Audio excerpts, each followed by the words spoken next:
नमस्कार और आप देख रहे हैं पल पल।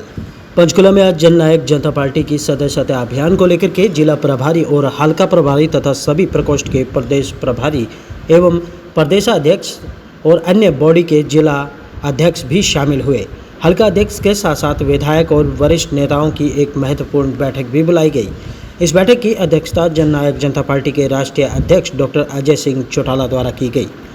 इस बैठक में उप मुख्यमंत्री दुष्यंत चौटाला, जननायक जनता पार्टी के महासचिव दिग्विजय सिंह चौटाला व प्रदेश अध्यक्ष निशांत सिंह भी बैठक में मौजूद रहे। पल पल पंचकुला से तारा ठाकुर की खास रिपोर्ट। पंचकुला के अंदर जो है जननायक जनता पार्टी की राज्य इकाई की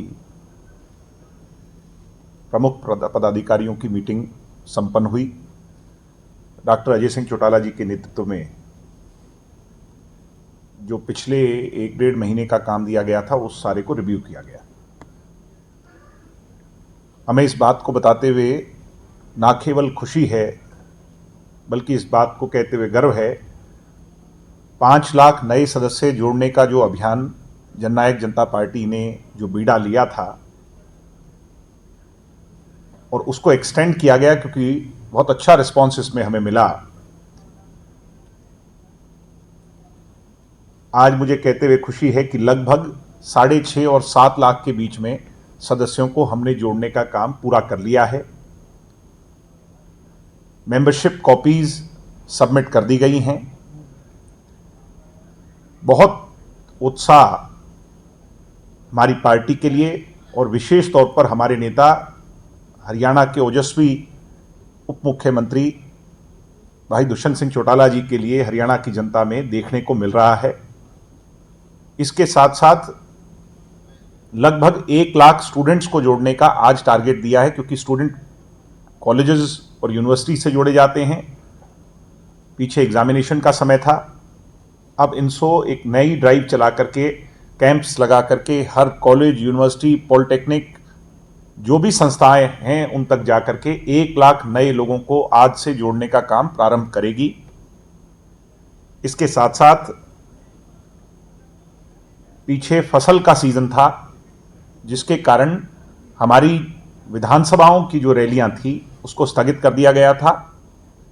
अब सीजन पूरा हो जाने के पश्चात खरखोदा की 15 तारीख को, नारनौंद हल्के की 17 तारीख को, ऐसे ही बरवाड़ा, टोहाना, सोहना और उचाना मई के महीने में डॉक्टर अजय सिंह चौटाला जी और उप मुख्यमंत्री दुष्यंत सिंह चौटाला जी इन सभी विधानसभा क्षेत्र में जाकर बड़ी रैलियां, विशाल जनसभाएं इनके नेतृत्व में आयोजित होंगी, जहां मुख्य अतिथि के तौर पर पहुंचकर सरकार की और पार्टी की जो जन कल्याणकारी नीतियां हैं उसको लोगों को अवगत कराने का काम करेंगे। सर, कौन सी डेट से और कहां से शुरुआत करेंगे? 15 मई को खरखोदा से शुरुआत करेंगे और इस मई महीने के अंतिम यानी 31 मई से पहले खरखोदा, नारनौंद, बरवाड़ा, टोहाना, सोहना, उचाना डेट्स हम आपके सामने रख देंगे इसके मीटिंग के बाद। ऐसे ही पार्टी की और जितनी इकाइयां हैं उनको भी पूरा कर लिया गया है। उसके बारे में भी विस्तार से आज चर्चा हुई। जहां कहीं कोई कमियां हैं उनको लेकर के कंसर्न डायरेक्शंस पार्टी के सभी नेताओं ने आज दी है। इनसो का फाउंडेशन डे, जो कि एक बड़ा त्योहार, एक पर्व हम स्टूडेंट्स का हरियाणा में निरंतर हम मनाते आए हैं और पार्टी के लिए भी एक बहुत बड़ा कार्यक्रम ये होता है। इस वर्ष हमने ये फैसला किया था कि इनसो अपनी बाहें फैलाएगा, इसलिए राजस्थान विश्वविद्यालय में जयपुर में हम 5 अगस्त का कार्यक्रम आयोजित करने जा रहे हैं। ये बड़े निर्णय लिए गए हैं। यूएलबी चुनाव को लेकर के खुल करके चर्चा हुई। जो पार्टी के प्रभारी लगाए गए थे वो पार्टी को आज उन्होंने रिपोर्ट अपनी सबमिट करी। बहुत जल्द जननायक जनता पार्टी के सभी सीनियर नेता 48 के 48 इन सभी स्थान जहां पर चुनाव हो रहे हैं उनका दौरा करेंगे और उसके साथ साथ बड़ी बड़ी मीटिंग्स इन सभी क्षेत्र में भी आयोजित की जाएंगी, जिससे चुनावी बिगुल भी बजाया जा सके। हमें उम्मीद है जैसे पंचायत चुनाव की उत्सुकता है वैसे ही यूएलबी चुनावों की भी बहुत उत्सुकता लोगों में है। जल्द चुनाव हों, जल्द कमेटियां गठित हों, जल्द विकास के कार्य बहाल हों, ये हरियाणा की जनता की आस है। और मैं ये उम्मीद करता हूं जननायक जनता पार्टी इन सभी चुनावों में अपना डंका गठबंधन के साथ, भारतीय जनता पार्टी के साथ मिलकर के बहुत मजबूती से बजाने जा रही है। यही कुछ विषय थे जिनको लेकर के आज की मीटिंग थी। सर, ये चुनाव जो है वो लड़े हमने पिछले सभी चुनाव गठबंधन में लड़े हैं और मुझे ये उम्मीद है कि ये चुनाव भी हम गठबंधन में बड़ी मजबूती से करेंगे। जेजेपी सिंबल से लड़ेगी या दौड़ से? ये फैसला लास्ट की मीटिंग्स में होगा कि कौन सी सीटें, किन सीटों पर कौन कैसे लड़ेगा। गठबंधन से बड़ी मजबूती से हम ये चुनाव लड़ेंगे। ये चुनाव सिंबल पर, क्या मेंबर्स का चुनाव हम सिंबल पर लड़ेंगे या नहीं, ये भी गठबंधन की मीटिंग्स में फर्दर तय होगा। अभी इस पर कोई चर्चा नहीं हुई है, अभी सिर्फ तैयारियां और पार्टी के कार्यक्रम अनाउंस हुए। सर, पदाधिकारी जो आज बुलाए थे आपने, वो भी आमतौर पर फील्ड में होते हैं, वो ज्यादा बेहतर समझ पाते हैं कि पार्टी की स्थिति वहां पर कैसी, उनकी तरफ से क्या फीडबैक आया कि पार्टी को अकेले लड़ना चाहिए, गठबंधन में लड़ना चाहिए? आप हमारी पार्टी को लेकर के मीडिया के लोग विशेष तौर पर एक परसेप्शन बनाए हुए थे कि ये देहात से संबंधित पार्टी है। आज इस बात पर विस्तार से चर्चा हुई और हमारी पार्टी के सभी लोगों ने इस पर बड़ी सकारात्मक बात कही कि जननायक जनता पार्टी का उदय हुए कुछ समय हुआ है और इस कम समय में जो हमारे विधायक चुन करके आए हैं वो ऐसे क्षेत्र से आए हैं जहां पर आधा हिस्सा वोटों का शहरी है। तो यानी हमारे विधायकों को आधे हिस्से में शहर के वोट मिले हैं। मैं ये उम्मीद करता हूं कि पहले टेस्ट में जननायक जनता पार्टी बहुत अच्छे नंबरों से पास होगी गठबंधन। सर, इसके अलावा मीटिंग की बात होगी, इसके अलावा अगर बात करें तो आज कांग्रेस के जो लीडर्स हैं उनकी जो नवनियुक्त अध्यक्ष और 4 कार्यकारी अध्यक्ष हैं उनकी ताजपोशी होनी है। कुंडली बॉर्डर से पूरा जीटी रोड होते हुए एक बड़ा शक्ति प्रदर्शन, और कह सकते हैं कि अपना शक्ति मैं आपसे ही पूछता हूं, आपने कहा कि एक अध्यक्ष और 4 कार्यकारी अध्यक्ष, जब ऐसा सुनने में आता है तो एक गाड़ी की सवारी नजर आती है। क्या ये गाड़ी की सवारी एक साथ आपको नजर कहीं आई?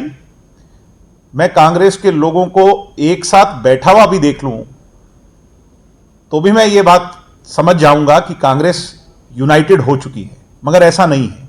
राहुल गांधी जी नेपाल के दौरे पर हैं, कुलदीप जी उनका इंतजार कर रहे हैं और ये जो लोग हैं ये आपस में, मैं भिवानी के दौरे पर था, वहां मैडम हमारी बड़ी बहन श्रुति जी, उन्होंने किसी की तस्वीर ही नहीं लगाई, वो आज आई नहीं, उन्होंने अपने आप को बताया कि कोरोना से संक्रमित हैं। बाकी लोग, यानी वही स्थिति है, यथा स्थिति जो पहले बनी हुई थी वही स्थिति है। वो चेहरा बदल दें, वो क्या कहावत थी कि बोतल बदल जाने से उसके इंग्रेडिएंट नहीं, वो इंग्रेडिएंट वही है, अब तो बोतल पर वो कवर नया लगा है। विपक्ष ने सर एक बेरोजगारी का मुद्दा बड़ा उठा रखा है आजकल जो चल रहा है कि बेरोजगारी को काउंटर करने के लिए, इस नंबर 1 बेरोजगारी के धनी इसको बनाने के लिए सबसे बड़ा जो कारण है वो चौधरी भूपेंद्र सिंह हुड्डा जी की सरकार रही। उन्होंने लोगों के व्यवसाय को छीनकर जमीनें हड़प कर बड़े उद्योगपतियों को बेचने का काम किया, जिसको काउंटर हम कर रहे हैं। उस खाई को भरने का प्रयास हमारा जारी है। 75% आरक्षण जैसे ही उस पर फैसला आएगा आप देखेंगे कि बहुत सा हल तो उसी से हो जाएगा। और सरकारी तौर पर भी जो एग्जामिनेशन टले हैं या जो डिले हुआ है उस पर भी सरकार गंभीर है।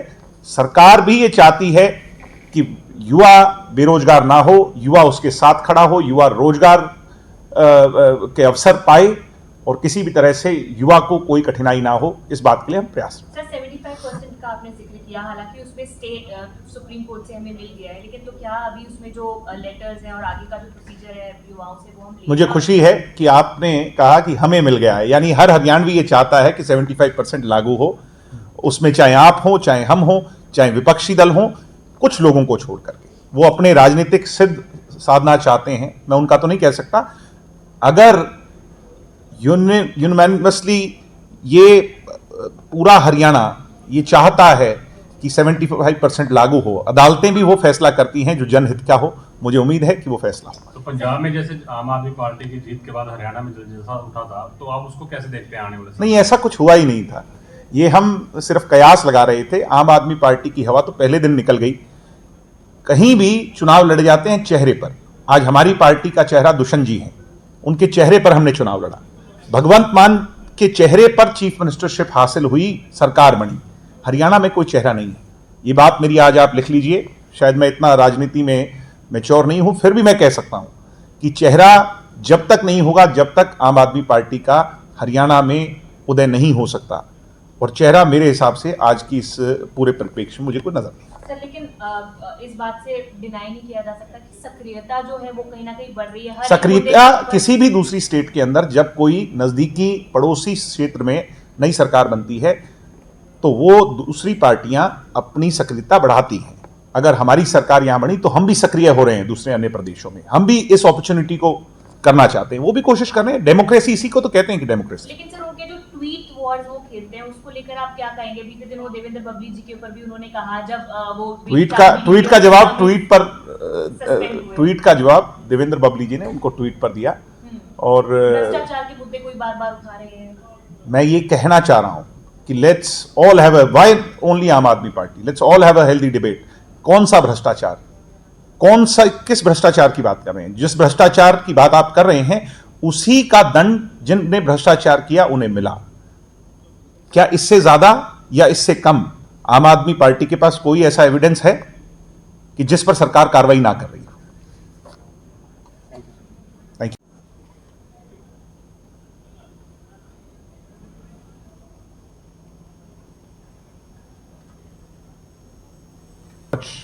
हो जाएंगे खड़े।